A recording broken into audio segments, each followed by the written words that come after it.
রবিউল আউয়াল মাসে আমাদের নবীজি জন্মগ্রহণ করেছেন, এই জন্য এই মাসের বিশেষ কোনো ফজিলত আছে কিনা। এ মাস আমাদের প্রিয় নবী সাল্লাল্লাহু আলাইহি সাল্লামের জন্ম এবং মৃত্যুর মাস। বিশুদ্ধ মত অনুযায়ী এই মাসেই তিনি জন্মগ্রহণ করেছেন এবং এই মাসেই তার মৃত্যু হয়েছে। তো সেই কারণে এই মাসটি বিশেষ তাৎপর্যপূর্ণ, সেটি বলবার অপেক্ষা রাখে না যে যে মাসে নবী সাল্লাল্লাহু আলাইহি সাল্লামের জন্ম এবং মৃত্যু হয়েছে সে মাসটি যে বিশেষ তাৎপর্য রাখে সেটি খুবই স্বাভাবিক, যেটি গুরুত্বপূর্ণ মাস। কিন্তু এর বিশেষ কোনো ফজিলত, পৃথক অন্য মাসের থেকে এর আলাদা কোনো মর্যাদা এবং এই মাস উপলক্ষে বিশেষ কোনো করণীয় আমলের কথা কোরআন অথবা সুন্নাহ আমাদেরকে কোনোভাবেই নির্দেশ করেনি। অতএব নবী সাল্লাল্লাহু আলাইহি সাল্লামের জন্ম মাস বা তার ওফাতের মাস হিসেবে এই মাসটি আমাদেরকে হয়তো নবী সাল্লাল্লাহু আলাইহি সাল্লামের কথা স্মরণ করিয়ে দেয়, তার দুনিয়াতে আগমনের কথা, তার ওফাতের কথা আমাদেরকে স্মরণ করিয়ে দেয়। কিন্তু তাই বলে এই মাস উপলক্ষে আমাদের কোনো করণীয় নির্ধারণ কোরআন হাদিস আমাদের জন্য করেনি। সেই জায়গা থেকে আমাদের এই মাসকে কেন্দ্র করে নিজেরা কোনো আমল বানিয়ে নিলে সেটি বরং বিদআতে পর্যবসিত হতে পারে, সেদিকটি আমাদের খেয়াল রাখতে হবে। রবিউল আউয়াল মাস উপলক্ষে বাইতুল মুকাররমে প্রতি বছর ইসলামী বইমেলা অনুষ্ঠিত হয়। নবীজির জন্ম মাস উপলক্ষে এ ধরনের আয়োজন এর শরীয়ী বিধান কি? এটা মৌলিকভাবে কোনো নাজায়েজ বিষয় না, বরং দিন চর্চার জন্য বিভিন্ন উপলক্ষ খুঁজে দিন চর্চা করা, দিন ইলম চর্চা করা, এটা কোনো খারাপ বিষয় না। রবিউল আউয়াল উপলক্ষে কোনো ইবাদত উদ্ভাবন করা নাজায়েজ। বইমেলা এটা কোনো ইবাদত নয় যে এটাকে উদ্ভাবন করা হলো বা এটাকে আপনার পালন করা হলো, যেটা ইবাদত এর নামে করার কারণে সেটি বেদাতে পরিগণিত হবে, এরকম বিষয় নয়। বড় ছেলে আমাদের খোঁজ খবর নেয় না এবং আমাদের সাথে ভালো আচরণও করে না, তাই আমি আমার সমুদয় সম্পত্তি ছোট ছেলেকে দিয়ে যেতে চাই, এটা কি আমার জন্য ঠিক হবে? শরীয়ত কি আমাকে অধিকার দেয়?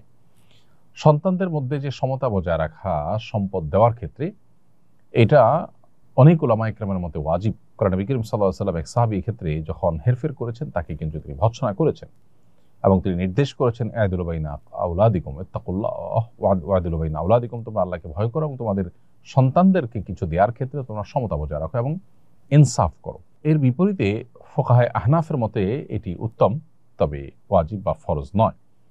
তো এটার উপর ভিত্তি করে যদি কোনো সন্তান ফাসিক হয়, ভুল পথের যাত্রী হয়, ভ্রষ্ট হয়, খারাপ হয়, তাহলে বাবা মা উপহার উপঢৌকন দেওয়ার ক্ষেত্রে তাকে যদি খারাপ সন্তানকে যদি কোনো কিছুই না দেয়, সেক্ষেত্রে ফুকাহা হানাফি উলামা ইকরাম সেটিকে জায়েজ বলেছেন। যেমন মুফতি শফি সাহেব রাহিমাহুল্লাহ এটিকে জায়েজ বলেছেন, কিন্তু আর উলামা ইকরাম এটিকে জায়েজ বলেন না এবং অন্যান্য উলামা ইকরাম এটিকে জায়েজ বলেন না। কারণ সন্তানকে সম্পদ দেওয়া এটা বাবা মার কর্তব্য।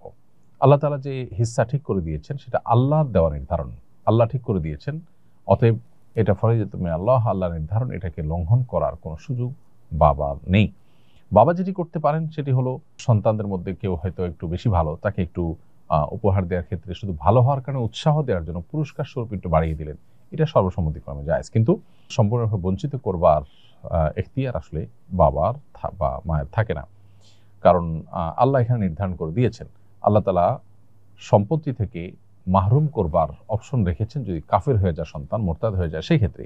তা না হলে আল্লাহ তাআলা সে অপশন কিন্তু রাখেননি। আমি অনার্স করতে চাচ্ছি, এখন আমি কমার্স ভালো পারি, কমার্স লাইনে কি পড়তে পারবো? কারণ সেখানে হিসাব বিজ্ঞান আছে, হিসাব বিজ্ঞানের সুদ পড়তে হয়, আমার করণীয় কি?